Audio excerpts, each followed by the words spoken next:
ပြင်သစ်အသင်းရဲ့ပြိုင်ဘက်တွေအနေနဲ့သူတို့ရဲ့သွေးအေးနဲ့အဆုံးသက်တေချတဲ့ဂိုးသွင်းစွမ်းရည်တစ်ခုတည်းကိုပဲကြောက်နေလို့မရပါဘူး။ဘာယန်မီရှင်တွေစူးစီးထားတဲ့ဒီလက်ဘလူးစ်အသင်းရဲ့စီးလုံးညီညွတ်မှုနဲ့စိတ်ဓာတ်ခွန်အားကလည်းပြိုင်ပွဲမှာကြန့်ရှိနေသေးတဲ့အသင်းတွေကိုတကယ့်ကိုချိန်ချောက်နေပါတယ်။ဒါကိုဒီမနက်ကဆွီဒင်အသင်းကို3ဂိုးပြတ်နဲ့အေးလူလူအနိုင်ယူခဲ့တဲ့ပွဲစဉ်မှာအထင်ရှားမြင်တွေ့ခဲ့ရတာပါ။ကီလီယန်ဘာဘေကအကွက်စိတ်နဲ့ပထမဖွင့်ဂိုးကိုလလဘသွင်းယူပေးပြီးတဲ့နောက်ပြင်သစ်အသင်းရဲ့တမိုင်းတစ်လျှောက်ဂိုးများဆုံးသွင်းယူထားတဲ့အဆိုပါတိုက်စစ်မှုဟာလူစားလဲရန်ခုန်နှန်းစီတန်တမတ်ပြေးသွားပြီးနေပြဒီဒီယာဒေရွှန့်ကိုပြေးဖက်ခဲ့ပါတယ်။ဒါဟာနေပြဒေရွှန့်အတွက်သူ့ရဲ့မိခင်ကွယ်လွန်လို့ဇာပနခန်းနာတက်ရောက်ဖို့ပြင်သစ်နိုင်ငံကိုခိတ္တပြန်ခဲ့ပြီးနောက်အသင်းစီပြန်လည်ရောက်ရှိလာတဲ့ပထမဆုံးပွဲလေးဖြစ်ပါတယ်။တကယ်ကိုရင်ထဲထိခိုက်စေတဲ့အခိုက်အတန့်လေးတစ်ခုပါပဲ။အဲ့ဒီနောက်ဘာဘေနဲ့ဒေရွှန့်စီကိုတသင်းလုံးကကစားသမားတွေပါရောက်ရှိလာပြီးအားလုံးစုပေါင်းဖက်လေတကင်းအောင်ပွဲခံခဲ့ကြပါတယ်။စိတ်မကောင်းစရာရဲ့အနှဲငယ်ကိုဖျက်တမ်းခဲ့ရပြီးတဲ့နောက်ပူပြင်းလာတဲ့နယူးဂျာစီရဲ့ယာဒီဥတုအောက်မှာသူ့ရဲ့ကစားသမားတွေက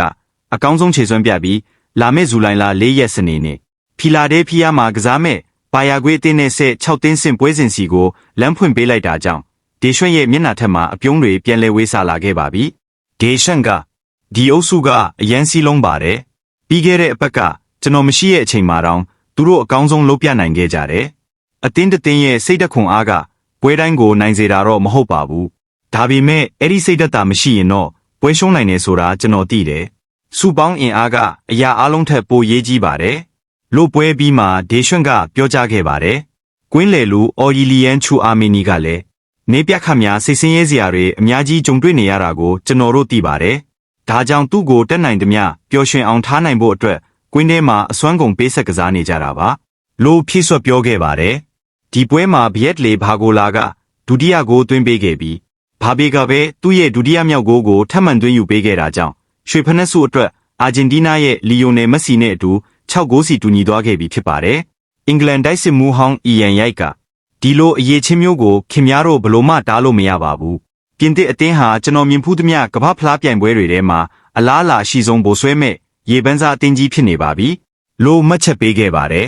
1998ခုနှစ်ကပြင်သစ်အသင်းနဲ့အတူကမ္ဘာဖလားရယူနိုင်ခဲ့တဲ့အီယန်ရဲ့အာဆင်နယ်အသင်းဖော်ဟောင်းပထရီဘီအဲယာကလည်းသူတို့ဟာအနိုင်ယူဖို့အခက်ခဲဆုံးအသင်းဖြစ်တယ်ဆိုတာကိုလူတိုင်းသိအောင်သက်သေပြလိုက်တာပဲလို့ဆိုပါတယ်သူ့စကားကလုံးဝမမားပါဘူးဘာဘေရဲ့ထူးချွန်ပြောင်မြောက်တဲ့အဆုံးသက်ဂိုးတွေအပြင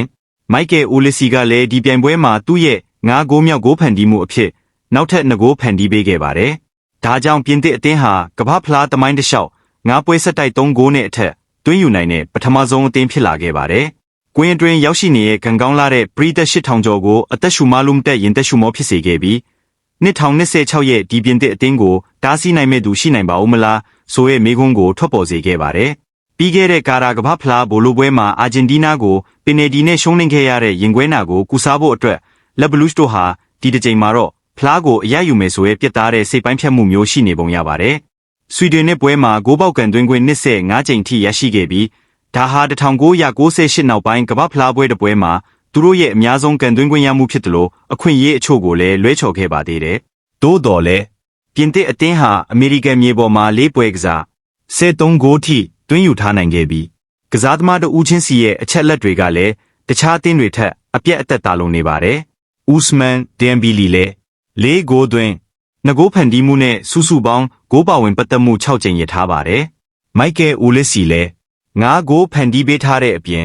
အလွန်လာပါတဲ့နောက်ပြန်စားကိကန်ချက်နဲ့ဂိုးတိုင်ထိမှန်ခဲ့သေးတယ်။ဒါပေမဲ့ပြင်သစ်မှာသူတို့ရဲ့အထွတ်ထိပ်အရွယ်ကိုရောက်ရှိနေပြီးကမ္ဘာအကောင်းဆုံးအဆုံးသက်သမားတို့ဦးဖြစ်ကြောင်းသက်သေပြနေတဲ့ဘာဘေရှိနေပါတယ်။ရီရဲမထရီတိုက်စစ်မှုဘာဘေဟာရွှေဖနက်စုအတွက်ထိတ်ဆုံးကပြေးနေုံတင်မှာကပဲအခုဆိုရင်ကမ္ဘာဖလားသွင်းဂိုး18ဂိုးထိရှိလာပြီဖြစ်လို့ကမ္ဘာဖလားသမိုင်းမှာဂိုးများဆုံးသွင်းထားတဲ့မက်ဆီရဲ့နောက်ွယ်တကိုးကွာကိုရောက်ရှိလာခဲ့ပြီဖြစ်ပါတယ်။ဒါအပြင်ပြင်သစ်အသင်းခေါင်းဆောင်ဟာကမ္ဘာဖလားတီးခြားပွဲစဉ်ခုနှစ်ပွဲမှာတပွဲတည်း2ဂိုးနဲ့အထက်သွင်းယူနိုင်ခဲ့ပြီးဒါဟာတခြားဘက်ကစားသမားထက်မဆို3ပွဲပိုများတဲ့စံချိန်ဖြစ်ပါတယ်။အင်္ဂလန်နောက်ခံလူဟောင်းဂယ်ရီနဘီက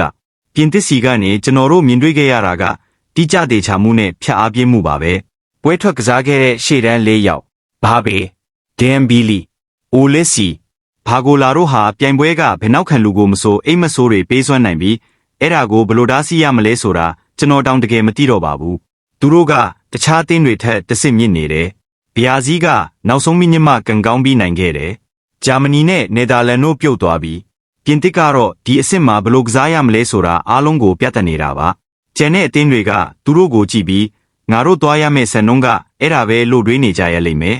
လို့ပြောပါတယ်။ဆွီဒင်အသင်းရဲ့နေပြဂီဟန်ပေါ်တာကိုယ်တိုင်ကလည်းဒီလိုပြင်သစ်အသင်းမျိုးကိုရှုံးပြီးပြိုင်ပွဲကထွက်လိုက်ရတာရှက်စရာမဟုတ်ပါဘူး။ဒီထက်ကောင်းတဲ့အသင်းမျိုးကျွန်တော်မမြင်ဘူးတော့ဘူး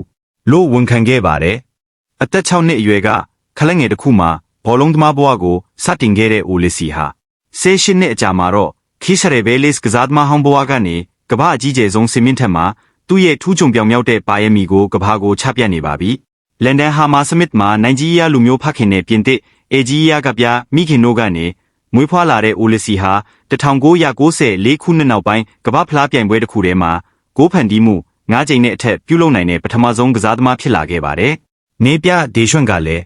မိုက်ကယ်ဟာအစစ်မြင့်ဘောလုံးစတိုင်ကိုကစားနေတာပါ။သူကရှေ့တန်းတိုက်စစ်နဲ့နောက်တန်းကိုချိတ်ဆက်ပေးတဲ့အဓိကအခန်းကဏ္ဍမှာရှိနေတယ်။လူချင်းတွေ့ရင်တော့စကားနေပြီးအေးအေးဆေးဆေးနေတတ်ပေမဲ့ကွင်းထဲမှာတော့သူကအေးဆေးနေတဲ့လူမဟုတ်ပါဘူးလို့ချီးကျူးခဲ့ပါတယ်။ဒီပြင်သစ်အသင်းဟာကွင်းထဲစင်ကစားတိုင်းစံချိန်အသစ်တွေကိုစိုက်ထူနေတာပါ။အမေရိကန်မြေပေါ်မှာဒန်ဘီလီနဲ့ဘာဘေတွဲဖက်မှုဟာစုစုပေါင်း6ဂိုးထိဖန်တီးသွင်းယူပေးထားနိုင်ခဲ့ပါပြီ။ဒါဟာစံချိန်တင်ထားတဲ့1966ခုနှစ်နောက်ပိုင်းကမ္ဘာဖလားပြိုင်ပွဲတမိုင်းတစ်လျှောက်မှာအကောင်းဆုံးအတွဲဖက်စံချိန်ပဲဖြစ်ပါတော့တယ်။ကဲပြင်သစ်ပရိသတ်များအနေနဲ့စီမီဖိုင်နယ်တက်ဖို့ခလွဲလို့ပိုတေချာတာဘာရှိသေးလဲ။မျိုးကြီးတို့ရေကောမန့်မှာရေးပေးလိုက်ပါအောင်။